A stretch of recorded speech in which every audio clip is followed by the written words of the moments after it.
మీ personal interviews మరియు వ్యాపార ప్రకటనల కొరకు ఈ నెంబర్ని సంప్రదించండి. నమస్తే, వెల్కమ్ టు మనం టీవీ. నా పేరు వలి. ప్రస్తుతం నాతో పాటు స్టూడియోలో ఉన్నారు ప్రముఖ రాజకీయ విశ్లేషకులు చందు శ్రీనివాస్ గారు. వారితో మాట్లాడదాం.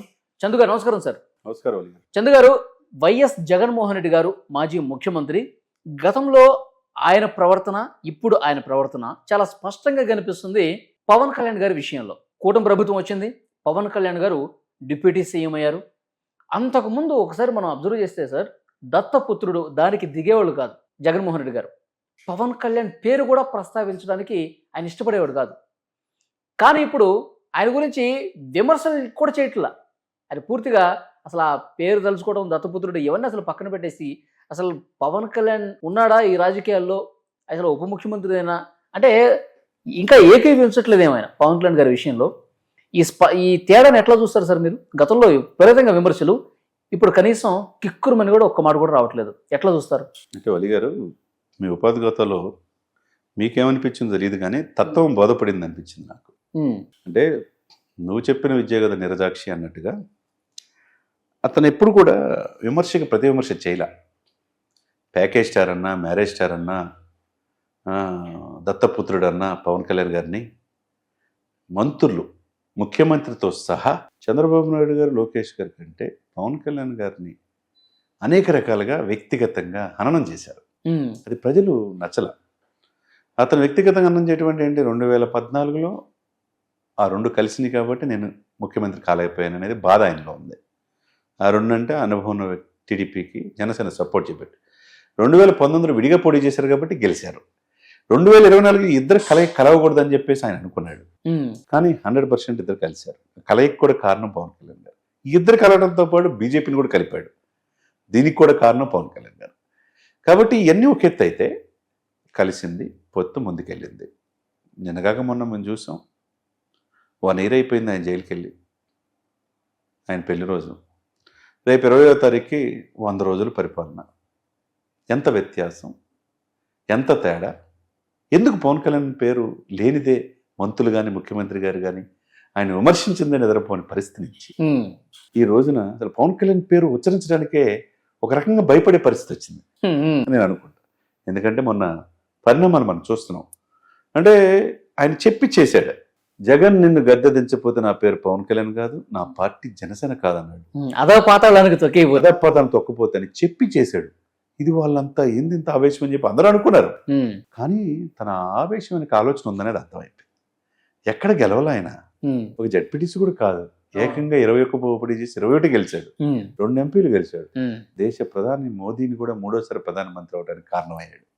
అది కోలుకోలేని దెబ్బ. ఇంకొకటి సార్, నెంబర్ కూడా చెప్పాడు ఆయన, నీకు 151 ఉన్నాయని చెప్పి నువ్వు విర్రవేగుతున్నావు, 15కి పడిపోవచ్చు అని చెప్పేసి అన్నారు. అది పవన్ కళ్యాణ్ గారు చెప్పడం కాకుండా బ్రదర్ అనిల్ కూడా చెప్పాడు, 151లో ఒకటి మిస్ అయితే ఏంది పరిస్థితి అని చెప్పేసి కూడా అని చెప్పి బ్రదర్ అనిలే. ఇక ఏదైనా కానండి, ఒకటి సార్, రాజకీయాలు ఎలా ఉంటాయంటే వ్యక్తిగత విమర్శలు మంచిది కాదు. అది ప్రజలకు తెలుసు, అది ప్రజలకు అవసరంలా. ఎవరు ఆయనకి 3 పెళ్ళిళ్ళు 4 పెళ్ళిళ్ళు ఏ భార్య అన్న వచ్చి మేము దగ్గరికి వచ్చాను కంప్లైంట్ ఇచ్చిందా? అది కాదు కదా. ప్రజలకు కావాల్సింది సుపరిపాలన, మంచిగా పరిపాలించగల లేదా. తన అన్నగారిని మార్గదర్శకంగా తీసుకుని రాజకీయాలు వచ్చిన పవన్ కళ్యాణ్ ఎక్కడ వెనుదిరిగి చూసుకోవాలి. దశాబ్దం పైన పోరాడాడు, సొంత డబ్బు కోట్లాది రూపాయలు ఖర్చు పెట్టాడు. ఇప్పుడు ఎలక్షన్లో రిజల్ట్ వచ్చింది, 21 గెలిచాడు. ఆయన ఎక్కడ అసెంబ్లీ గేటు కూడా దాటనివన్న వాళ్ళంతా వాళ్ళ ఇంటి గేటు లోపలే పరిమితం అయిపోయారు. మరి ఆయన హ్యాపీగా సీఎం పక్కన కూర్చున్నాడంటే ఆయన ఎంత కసి బర్నింగ్ డిజైర్ ఉంటే ఆ స్థానానికి వెళ్తాడు. ఎక్కడ కూడా చాలా మంది క్యాడర్కి చెప్పాడు, నన్ను విమర్శించడం మాత్రం నేను తట్టుకుంటా, మీరు వాళ్ళ మైండ్ గేమ్ లో బలి కావద్దన్నాడు. ఎలక్షన్ ముందు విమర్శించాడు, ఎలక్షన్ తర్వాత ఒక్క మాట కూడా అన్నా మీరు గమనించారు. అవును, ఫస్ట్ ప్రెస్ మీట్ తోనే నేను ఎలక్షన్ ముందు నేను పాలసీ పాయింట్ ఆఫ్ వ్యూ ఇచ్చేసాను కానీ కక్షపూరితం ఉండదన్నాడు. ఇంకోటి సార్, తీవ్రంగా విమర్శలు చేసే సమయంలో కూడా జగన్మోహన్ రెడ్డి గారితో నాకేం శత్రుత్వం ఉంది, రాజకీయంగా సిద్ధాంతపరంగా ప్రజలకు మేలు చేసే దాంట్లో భాగంగా విమర్శలు తప్ప, అంతే, పాలసీ మ్యాటర్ 1 to 1 ఏముంది మాకు అని కూడా చెప్పాడు ఆయన. అది ఇప్పుడు ఈ పరిణామాలు ఏంటంటే, మొన్న పిన్నెల్లి అరెస్టు చూస్తాను జైలుకి వెళ్ళినప్పుడు కూడా పవన్ కళ్యాణ్ గురించి చెప్పలా. నిన్నగాక మొన్న గుంటూరు వెళ్ళినప్పుడు కూడా నందిగం సురేష్ ఎక్కడ పవన్ కళ్యాణ్ విమర్శించారు. బుడమేరు 2 సార్లు పరామర్శించడమే పవన్ కళ్యాణ్ గారు ఒక మాట అల్లా.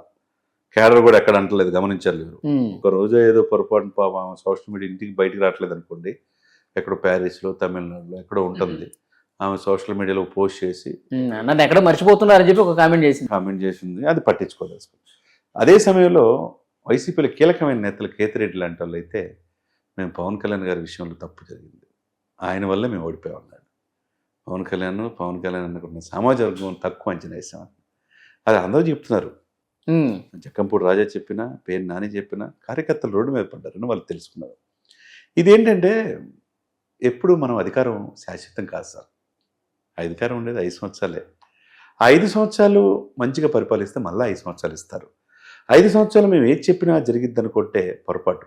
ఏమన్నా వ్యక్తిగత విమర్శలు ఉంటే ఆయన ఏంది వ్యక్తిగత విమర్శలు పోలా, పూర్తిగా కాన్సన్ట్రేషన్ ప్రజల్లో నేనేం చేయగలను, ప్రజలకు ఎలా దగ్గర కావాలి అనేది దాంట్లోనే వెళ్ళాడు. సక్సెస్ అయ్యాడు. ఈరోజు దేశ ప్రధాని మనల్ని పొంది పవన్ కాదు ఆయన తుఫాన్ అన్నాడంటే ఇంకేంటి, ఇవన్నీ వాళ్ళకి అర్థమైపోయి ఇప్పుడు పవన్తో పెట్టుకుంటే మనకి ఉన్నది కూడా పోద్ది, ఉన్నది పోద్ది. ఇంకోటి ఏదో సామెత అంటారట, ఈ 11 సీట్లు కూడా రేపు కష్టమైన పరిస్థితిలో అంతే కదండి. గమనిస్తుంటే మూడు నెంబర్లు ఉన్నాయి, 151.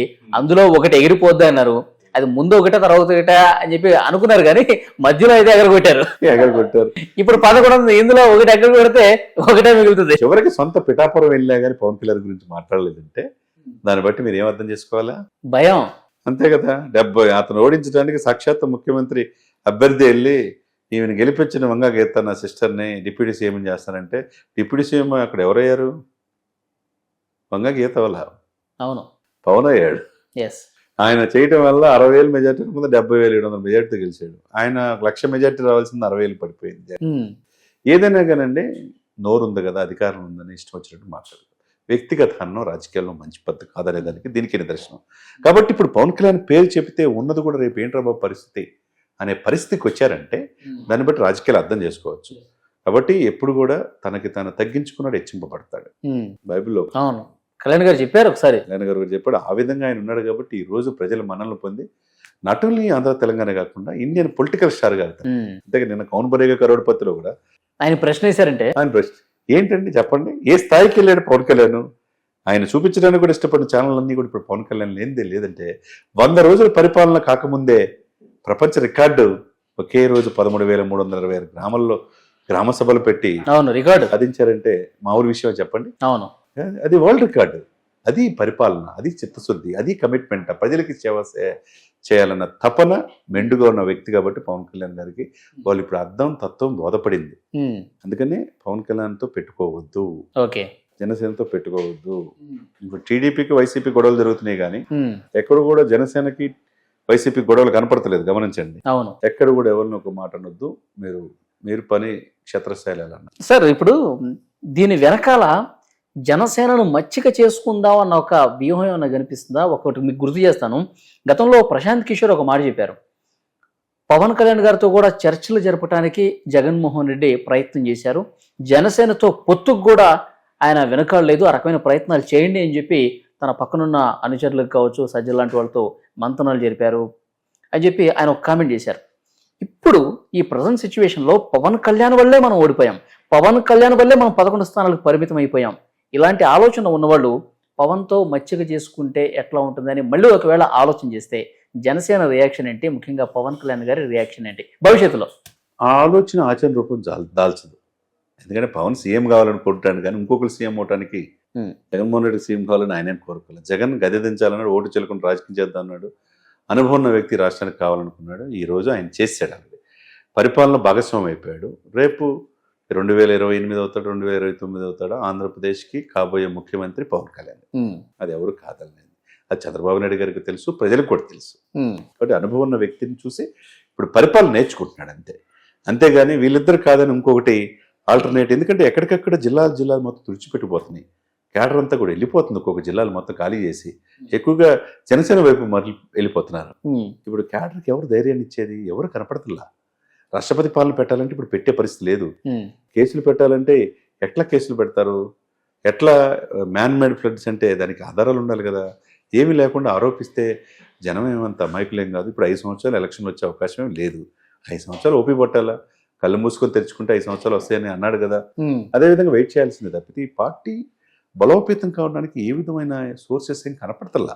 అదే సమయంలో ఆ అవకాశాన్ని షర్మిల గారు అందిపుచ్చుకునే ఇది కనపడుతుంది. ఓకే. సో పవన్ కళ్యాణ్ గారు అయితే సో డెఫినెట్గా 100% నెక్స్ట్ ఎలక్షన్స్లో ఈ 5 సంవత్సరాలు ప్రభుత్వం కొనసాగుతుంది. ఆ తర్వాత అప్పటికి ఇంకా బలోపేతం అవుతుంది జనసేన పార్టీ.